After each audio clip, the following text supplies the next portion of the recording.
আসসালামু আলাইকুম ওয়া রাহমাতুল্লাহি ওয়া বারাকাতুহু। নাহমাদু ওয়া নুসাল্লি আলা রাসূলিহিল কারীম, আম্মা বা'দ। ফাআউযু বিল্লাহি মিনাশ শাইতানির রাজীম। বিসমিল্লাহির রহমানির রহিম।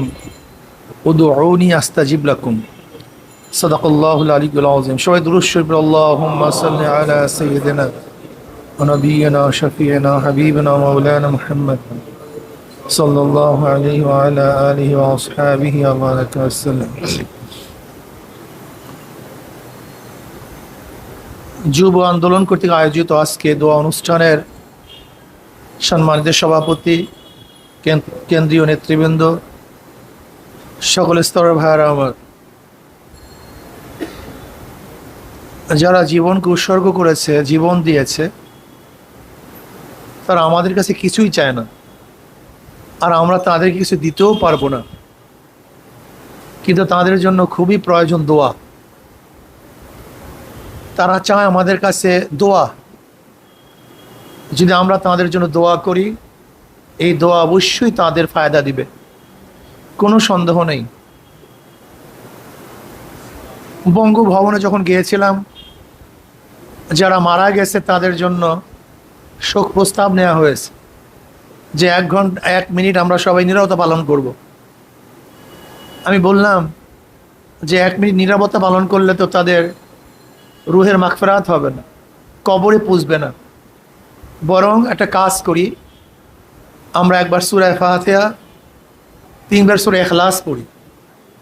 আল্লাহর কি করিশমা, আমি সাহস করে বলে ফেলছি, সবাই পড়াও শুরু করছে। আমি একবার সূরা ফাতিহা, 3বার সূরা ইখলাস পড়লাম এবং সবাইকে নিয়ে দোয়া করলাম।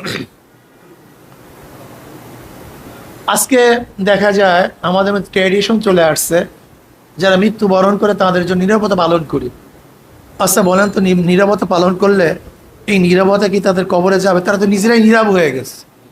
যারা কবরে গেছে তারা নীরব হয়ে গেছে। তাদের জন্য দোয়া করতে হবে। এর জন্য একবার সূরা ফাতিহা, 3বার সূরা ইখলাস আমরা সবাই পড়ি।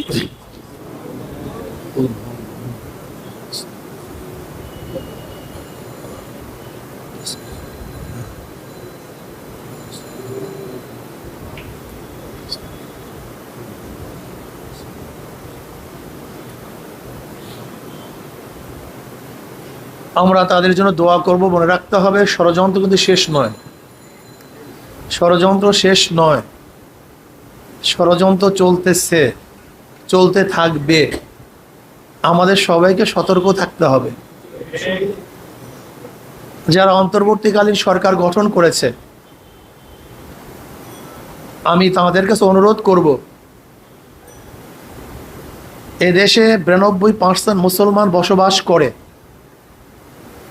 কাজী তাদের চিন্তা চেতনার বাহিরে যদি কোনো কাজ করতে যান, তাহলে মনে হয় ঠিক হবে না। আপনাকে অবশ্যই মনে রাখতে হবে, এদেশে 92% মুসলমান। কাজী 92% মুসলমানদের মন মস্তিষ্কতা না বুঝে যদি কোনো সিদ্ধান্ত নিতে যান, তাহলে কিন্তু সমস্যার সৃষ্টি হবে। এটা আমি বর্তমান অন্তর্বর্তীকালীন সরকারকে অনুরোধ করতেছি। আর যারা বিশৃঙ্খলা সৃষ্টি করতে চান, আমি তাদেরকে বলবো যে এদেশে বিশৃঙ্খলা সৃষ্টি করে কেউ স্থায়ী হয় নাই। যদি আপনারা সৃষ্টি করতে চান, তাহলে আপনারা স্থায়ী হবেন না। আসেন আমরা সবাই মিলেমিশে একত্রিত হয়ে এই দেশটাকে গড়ার চেষ্টা করি। আল্লাহ পাক আমাকে বা আমাদের সবাইকে এই দেশটাকে গড়ার, মেরামত করার, এই দেশটাকে জুলুম নির্যাতন থেকে বাঁচাবার জন্য আমাকে আল্লাহ পাক তৌফিক দান করেন, আমাদের সবাইকে তৌফিক দান করেন। আল্লাহুম্মা আমিন। রব্বানা যালামনা আনফুসানা ওয়া ইল্লাম তাগফির লানা ওয়া তারহামনা লানাকুনান্না মিনাল খাসিরিন। রব্বানা আতিনা ফিদ দুনিয়া হাসানাতাও ওয়া ফিল আখিরাতি হাসানাতাও ওয়া কিনা আযাবান নার। আল্লাহ আমাদের গুনাহ খাতা মাফ করে দেন। আল্লাহ গুনাহ থেকে বাঁচিয়ে থাকার তৌফিক দিয়ে দেন। আল্লাহ যতদিন জিন্দা থাকেন ইসলামকে জিন্দা রাখিয়েন। যখন শেষ ডাক দিবেন ঈমানের সাথে ডাক দিয়েন।